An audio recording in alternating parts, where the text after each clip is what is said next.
Hai guys, kembali lagi bersama kami di podcast Berani Berinvestasi bersama CGS CIMB Sekuritas Indonesia. Kali ini kita akan membahas yang tentunya menarik nih, karena Gotoh mau dibawa kemana ya? Nah, ini juga seperti lagu salah satu yang saya suka. Mau dibawa kemana Gotoh ini? Yeah. Nah, tentunya bersama saya Kevin Judo Huta Barat dan partner saya yaitu Fani Suherman. Ya. Yep. Gimana Van suara gue? Kayaknya kurang bagus ya. Oke loh, jarang-jarang Oke. loh kita nggak pernah denger kan Kevin Iya. nyanyi ya teman-teman ya. Tentunya karena nih udah menjelang akhir tahun, kita mau happy juga ya. Oke, sesuai dengan maskernya ya. Oh iya tentu ya teman-teman, ini maskernya Merry Christmas gitu ya, menjelang Merry Christmas gitu. Tentunya bagi teman-teman yang merayakan, selamat merayakan ya. Nanti di tentunya di Desember ini ya, akhir tahun.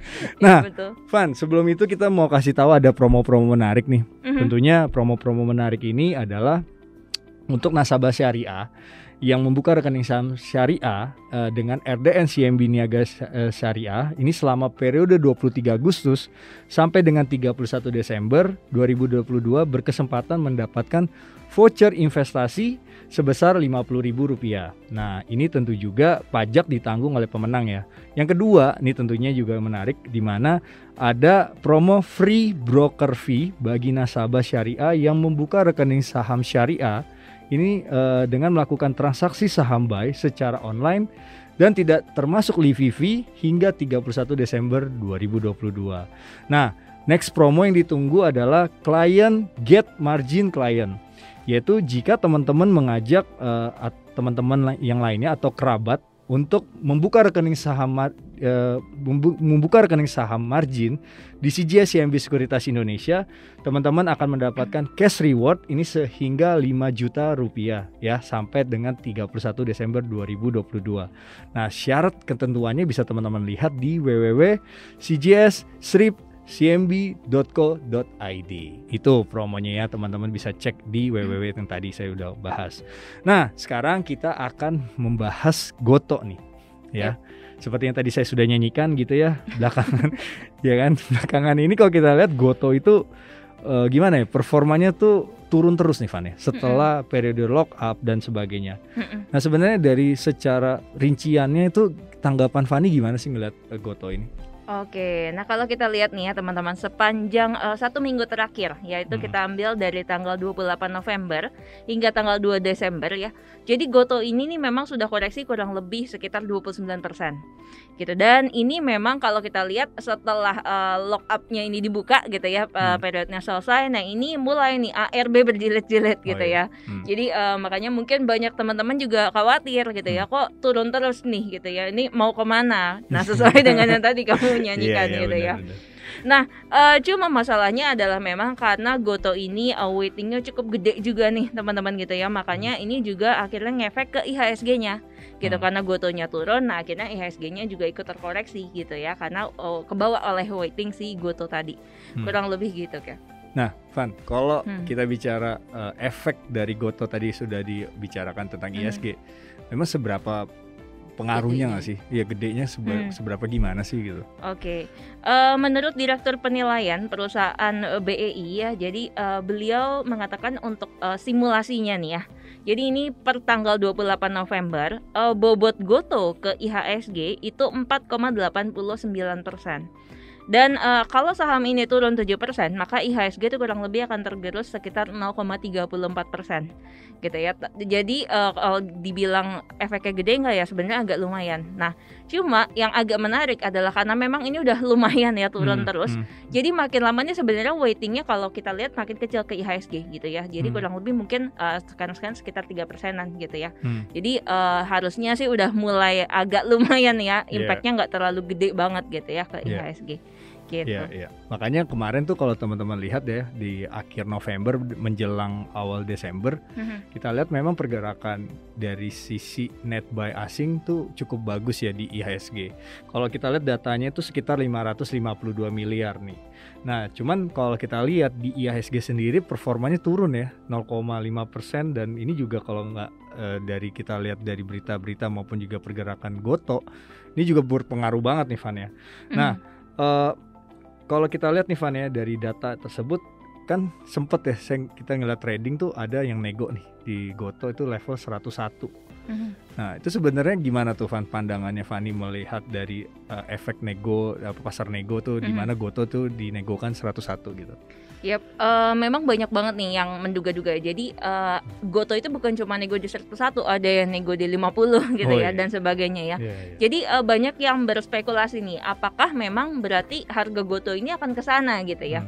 Nah, kalau kita lihat per 6 Desember ini Goto kalau kita lihat masih ARB ya, masih AR bawah. Dan kalau misalkan kita lihat secara teknikal, memang sebetulnya potensi Goto ini ke 101 tuh masih terbuka. Gitu ya. Jadi kurang lebih mungkin kalau udah deket-deket 101 dan itu kuat gitu ya, ini bisa aja nih ada potensi technical rebound seperti itu di Gotonya. Kurang lebih kayak gitu sih Kev. Dan untuk technical rebound yang terdekat kemana, ini ke sekitar level 132 gitu. Oke, 132 ya kalau toh itu rebound ya. Nah Van, kita bicara lagi tentang Goto nih. Kan lockup udah berakhir nih. Nah memang apakah ada potensi Goto itu akan melanjutkan pelemahan lagi atau gimana dia? Dari segi mungkin dari perspektif funda maupun atau teknikalnya atau gimana? Oke, thank you. Jadi kalau misalkan kita lihat ya, berdasarkan data historical nih teman-teman ya. Jadi ada beberapa saham yang memang udah pernah ada periode lock up-nya itu dibuka gitu ya. Contohnya apa? Misalkan ada Buka. Buka ini lock up end date-nya itu di 28 Maret gitu ya. Dan post lock up itu kira-kira dia turun sekitar 10%. Nah, terus ada lagi Grab. Jadi Grab memang bukan listing di sini ya. Tapi dia juga ada periode lock up end date-nya itu di 30 Mei 2022. Dan setelah post lock up itu harga sahamnya ini turun sekitar 7% gitu ya.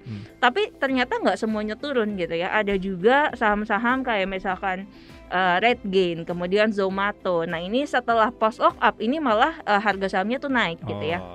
Kayak seperti itu. Jadi sebenarnya belum tentu nih periode lock up-nya itu ini yang mempengaruhi sebuah saham terus terkoreksi kalau kita lihat. Gitu. Tapi balik lagi memang investor lebih ngelihat perspektif investor untuk si emiten ke depan nih seperti apa gitu ya. Kalau dilihat masih oke, mungkin dia akan hold lebih panjang, kurang lebih gitu. Malah bisa beli lagi di bawah ya. Iya kan? Benar banget. Kan? Seperti itu ya kalau investor kan. Nah, betul. Van, jadi memang tergantung nih berbeda ya. Nggak semuanya lockup itu akan terus turun ya teman-teman. Dan itu udah dibuktikan ada selain dari Bukalapak maupun saham yang lainnya, ini ada juga saham Rate Gain atau Zomato yang di listing di luar itu malah sebaliknya rebound ya setelah lockup. Nah Van, mau bicara tentang Goto itu dari segi fundamental ada update terbaru nggak? Oke, nah kalau kita highlight ya dari laporan di Turkey 2022 dari Goto, apa aja sih yang menarik? Jadi yang pertama dari segi adjusted EBITDA-nya Goto ya di Turkey 2022. Ini nih dia meningkat 10% secara key on key, dan ini didorong oleh segmen on demand services ya kalau kita lihat. Cuma memang kalau dibandingkan dengan misalkan Shopee atau misalkan Grab gitu ya, ini memang pertumbuhannya ini agak sedikit di bawah dibandingkan dengan Shopee dan juga Grab gitu. Terus yang harus dilihat lagi dari segi GTV atau yang namanya gross transaction value ya. Jadi ini GTV per Turkey 2022 ini juga sebenarnya kalau kita lihat secara overall meningkat ya di Turkey 2022. Jadi GTV naik ya berarti ini sebenarnya positif gitu ya. Karena GTV ini kan kayak total penjualan dari platform penjualannya gitu ya. Jadi menarik sih, maksudnya kalau ada pertumbuhan ya berarti positif gitu ya. Kemudian mungkin yang kurang ditanggapi positif oleh investor ini adalah target break even untuk contribution margin secara grup Goto gitu, karena ekspektasinya manajemen nah ini baru akan tercapai break even point untuk contribution margin itu di first half 2024 gitu ya. Dan untuk teman-teman yang masih bingung apa sih contribution margin gitu ya. Nah, jadi contribution margin ini adalah pendapatan bersih yang udah dikurangi dengan biaya-biaya variabel. Kurang lebih kayak gitu sih, Kak. Yap. Oke. Karena saking panjangnya saya juga sampai bingung gitu ya. Sampai mana gitu ya. Enggak, itu bercanda ya teman-teman. Tapi intinya tadi ya, bahwa sebenarnya dari segi kuartal posisi untuk break even pointnya itu di kuartal 1 2024 ekspektasinya gitu ya. Nah, makanya itu kecenderungannya saya baru mikir ya, kenapa bisa saja ya investor pada keluar dulu, karena dengan asumsi ekspektasi wah BP-nya iya 2 tahun lagi gitu loh. 2 tahun lagi kan pemilu gitu ya. Waduh gitu. Jadi mereka mikir waduh apa kita out dulu, itu asumsi ya. Cuman tadi positifnya dari GTV-nya tuh bagus ya positifnya. Nah, ada pertumbuhan lah ya. Betul. Nah, Van, selain hal tersebut ada katalis-katalis lain nggak, Van? Oke, nah kalau kita lihat dari segi asumsi burn rate GoTo saat ini ya teman-teman, jadi likuiditas GoTo yang ada sekarang itu kira-kira bisa untuk operasional kurang lebih 8 kuartal. Dibandingkan dengan sebelumnya itu hanya 7 kuartal gitu ya. Itu kalau menggunakan result di second quarter 2022. Nah, kemudian GoTo ini juga lagi meninjau peluang untuk divestasi non-core asetnya ya. Jadi ini pastinya kalau ada divestasi non-core aset kan sebenarnya positif nih karena akan nambah penjualan ya. Betul. Dan terus juga kalau kita lihat dia ada melakukan klasifikasi ya, ini kayak pembukuannya aja sih ya. Jadi agak sedikit diubah dan ini bisa meningkatkan penjualan intinya. Nah, intinya bagusnya untuk apa? Jadi kalau dilihat dari segi misalkan EV per revenue ya, EV per revenue-nya GoTo ini bisa turun nih dari yang tadinya sekitar 24,3 kali, ini bisa jadi 17,9 kali gitu ya, dimana investor pasti akan ngelihat secara valuasi berarti sekarang lebih murah ya, kurang lebih kayak gitu. Yep. Nah, itu memberikan dampak yang bisa saja kedepannya katalisnya menjadi positif seperti itu ya, Van. Nah, Van, kita tadi bicara dari segi dalamnya, di mana dari segi kita bicara tadi hampir mendekati kuantitatifnya ya, angka kan bicaranya. Nah, cuman belakangan ini kan media-media sosial ini kan kecenderungannya bicara bukan kuantitatif, tapi bicara tentang bisa saja ini dampak misalnya belakangan ini pengurangan karyawan nih. Wah, itu kan juga akan banyak lah asumsi-asumsi misalnya kayak mau resesi makanya jadi kayak gitu dan sebagainya. Nah, sebenarnya efek dari pengurangan karyawan itu berdampak gimana buat GoTo? Oke, jadi memang kalau misalkan kita lihat bukan cuma GoTo yang mengurangi karyawan ya, tapi memang banyak company-company lain juga melakukan hal yang sama gitu ya. Dan kalau misalkan kita lihat sebetulnya untuk company-nya sendiri nih ya, pengurangan karyawan itu sebetulnya lebih baik atau enggak sih? Nah, intinya adalah kalau ada pengurangan karyawan sebetulnya mereka lakukan itu untuk melakukan penghematan cost gitu kan. Intinya untuk menurunkan biaya, gimana caranya gitu ya. Nah, ekspektasinya dengan pengurangan jumlah karyawan yang kemarin ini bisa menghemat biaya tuh sekitar 915 sampai dengan 955 miliar rupiah ya.